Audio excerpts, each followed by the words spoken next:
Pekerja yang sudah membayar iuran dana pensiun melalui jaminan hari tua BPJS Ketenagakerjaan kini harus siap-siap untuk membayar iuran dana pensiun lagi. Pemerintah beralasan masih terlalu kecil manfaat yang akan diterima oleh pekerja dari dana pensiun yang selama ini sudah dibayarkan. Sehingga dianggap perlu kembali membayar iuran dana pensiun agar pekerja sejahtera di hari tua.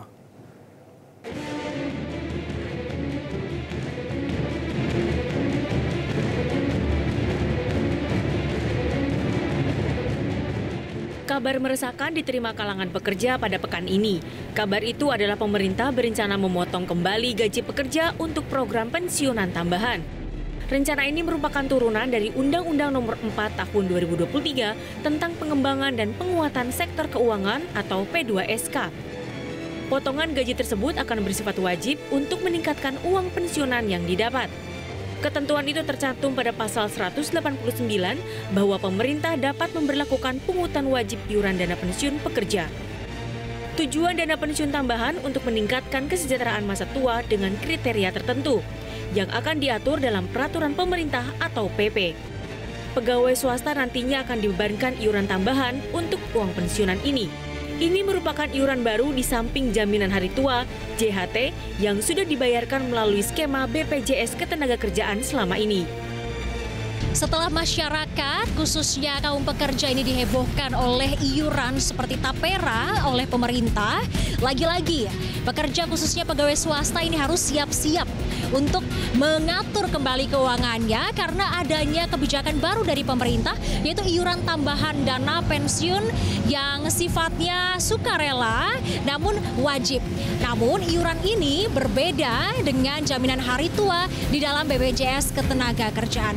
Para pekerja seolah terbebani dengan banyaknya iuran yang harus memangkas penghasilan mereka setiap bulannya. Sebut saja BPJS Kesehatan dengan sebesar 5% dengan ketentuan 4% dibayarkan oleh pemberi kerja, kemudian 1% dibebankan kepada pekerja. Lalu ada jaminan hari tua, ini sebesar 5,7, di mana terdiri dari 3,7 dibayarkan oleh pemberi kerja, kemudian sisanya 2% ini dibayarkan oleh pekerja sendiri. Lalu ada tapera nih yang sempat menghebohkan masyarakat, khususnya kaum pekerja, yaitu sebanyak 3% dengan ketentuan 0,5% dibayarkan oleh pemberi kerja, dan sisanya yaitu sebanyak 2,5% dibayarkan oleh pekerja sendiri. Tak pelak, iuran pensiun di luar iuran JHT BPJS Ketenagakerjaan itu dipertanyakan kalangan pekerja.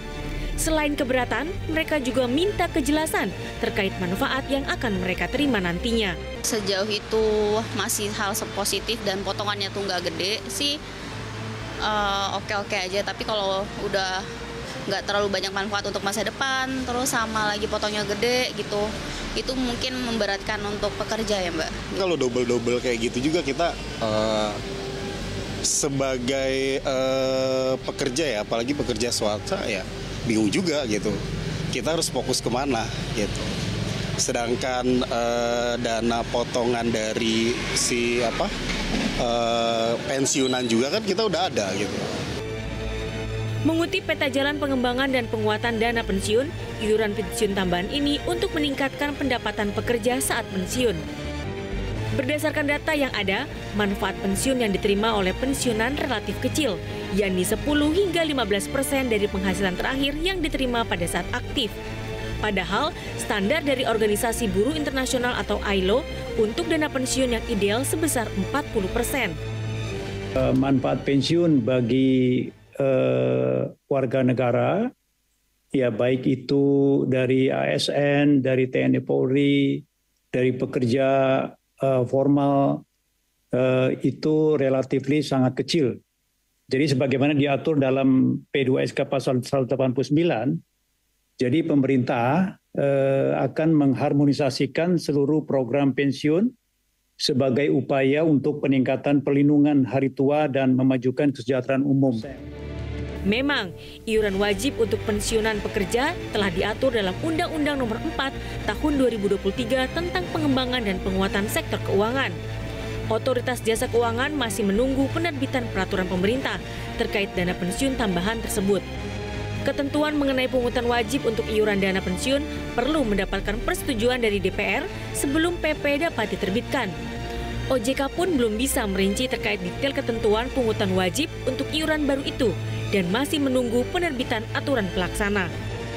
Di sisi lain, keresahan dan keterkejutan masyarakat, khususnya pekerja, terjadi karena pembentukan undang-undang dan ketentuan-ketentuan lain kerap tidak melalui proses konsultasi publik sebagaimana seharusnya. Selain itu, manfaat dari berbagai iuran juga kerap dipertanyakan.